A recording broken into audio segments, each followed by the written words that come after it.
Bonjour les amis et bienvenue sur ma chaîne.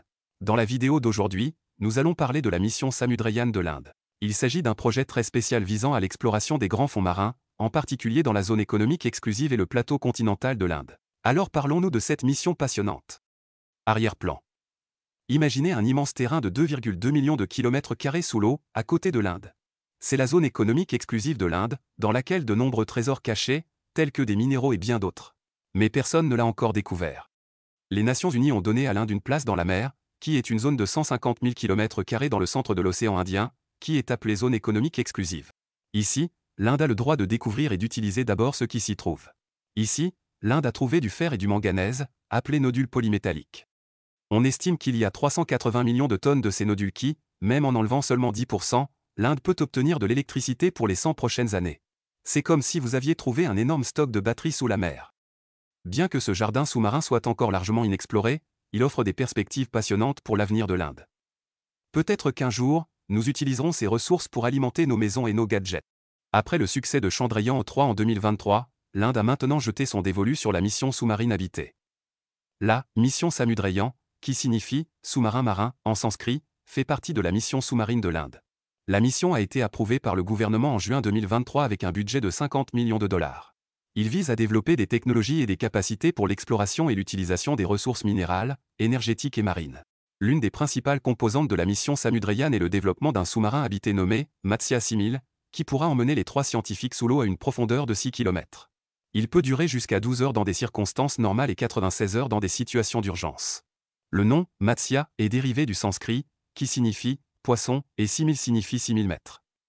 Le sous-marin est conçu et construit par l'Institut national des technologies océaniques, NIO, de Chennai sous la direction du ministère des Sciences de la Terre. Caractéristiques du Matsya 6000.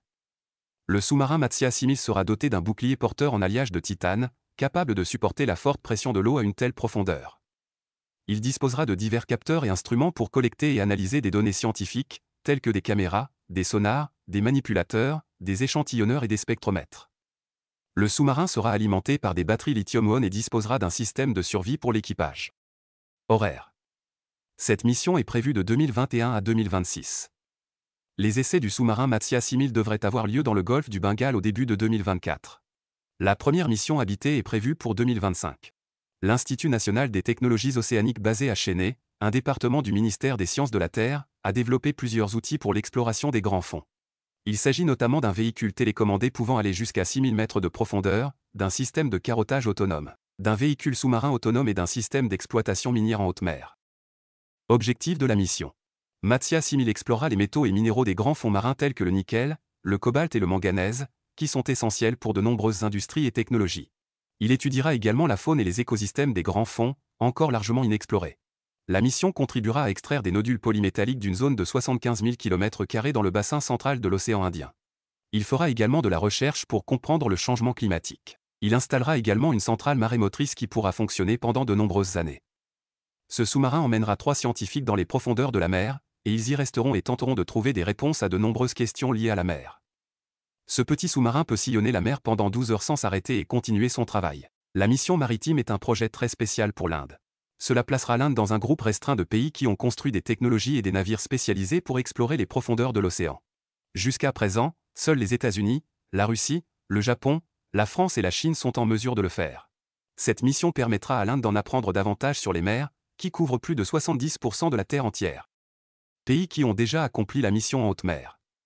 Nous allons maintenant parler des pays qui ont accompli des missions de transport d'humains dans les profondeurs de la mer. America, des sous-marins comme l'Alvin et le DSV Alvin ont plongé plusieurs fois dans la mer en allant à plus de 8000 mètres de profondeur. Russie, des sous-marins nommés Mir ont travaillé au fond de la mer pendant plusieurs jours. Chine, des sous-marins comme le Jiaolong sont allés à plus de 7000 mètres de profondeur. France, les sous-marins comme le Nautil peuvent aller à plus de 6000 mètres de profondeur. Japon, des sous-marins comme le Shinke 6500 sont allés à plus de 6500 mètres de profondeur.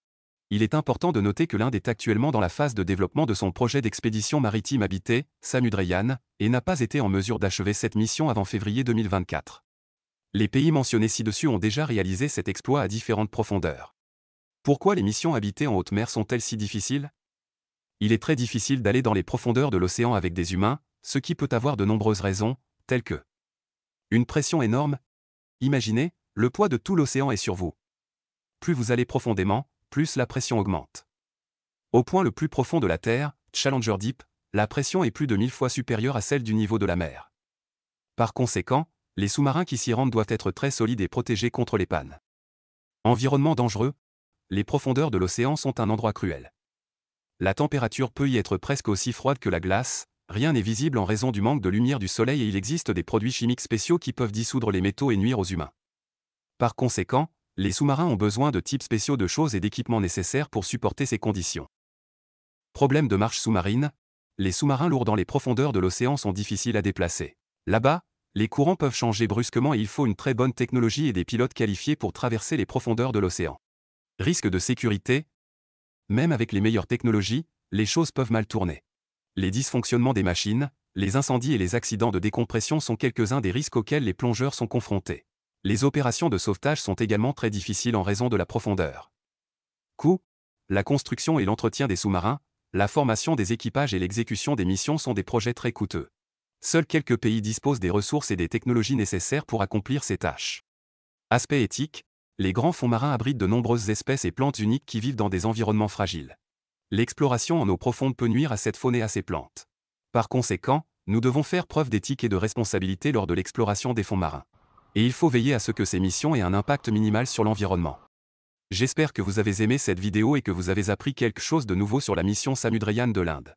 Si oui, veuillez aimer cette vidéo et vous abonner à ma chaîne pour plus de vidéos sur la science et les technologies.